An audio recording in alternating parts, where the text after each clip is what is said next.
இன்னைக்கு நாங்கள் சூரை மீன் வாங்கியிருக்கோம். எப்படி கூட்டு வைக்கிறதுன்னு பார்ப்போம். சூரை மீன் நல்லா கழுவி புளி, இதுக்கு பேர் என்னம்மா, முருங்கைக்காய், பச்சை மிளகாய் போட்டு வச்சிருக்கு. சூரை மீனுக்கு அரைக்க தேவையான பொருள் வந்து தேங்காய் போட்டிருக்கு. இதில் வந்து என்னெல்லாம் போடுறதுன்னு பார்க்கலாம்.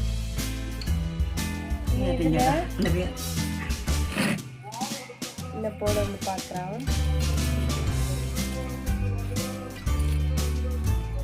சின்ன வெங்காயம், கருவேப்பிலை, மிளகு பொடி வந்து உங்களுக்கு தேவையான அளவு போடணும். அடுத்து வந்து மஞ்சள் பொடி,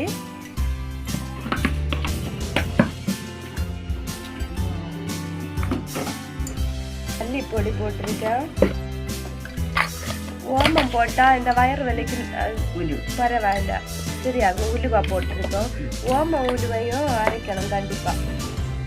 இதில் வந்து தண்ணி ஊற்றி அரைக்கணும்.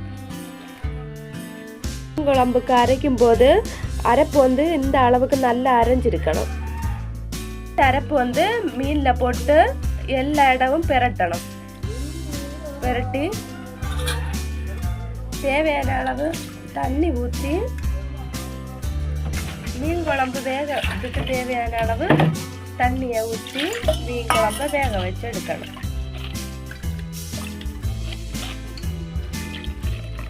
தேவையான அளவு தண்ணி ஊற்றி இனி தேவையான அளவு உப்பு போடணும். உப்பை போட்டு வேக வைக்கணும். வாங்க நமக்கு வேக வைக்கலாம்.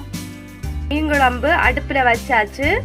இனி இது நல்லா கொதிக்கட்டு. கொதிச்ச பிறகு காமிச்சு தரேன். மீன் குழம்பு நல்லா திளைச்சிட்டு இருக்கு.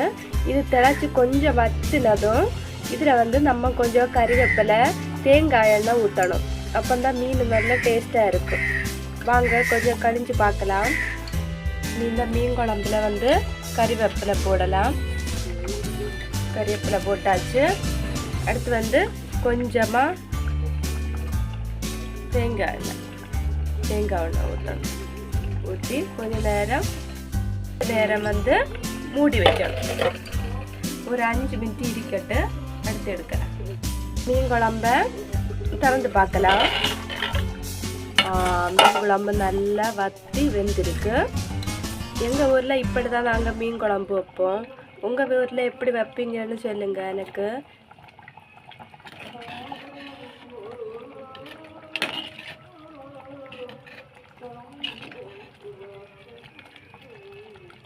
இந்த மீன் குழம்பு உங்களுக்கு பிடிச்சிருந்தா கமெண்ட் பண்ணணும். சூரை மீன் குழம்பு ரெடி. இனி அடுத்த வீடியோவில் சந்திக்கலாம். பாய்.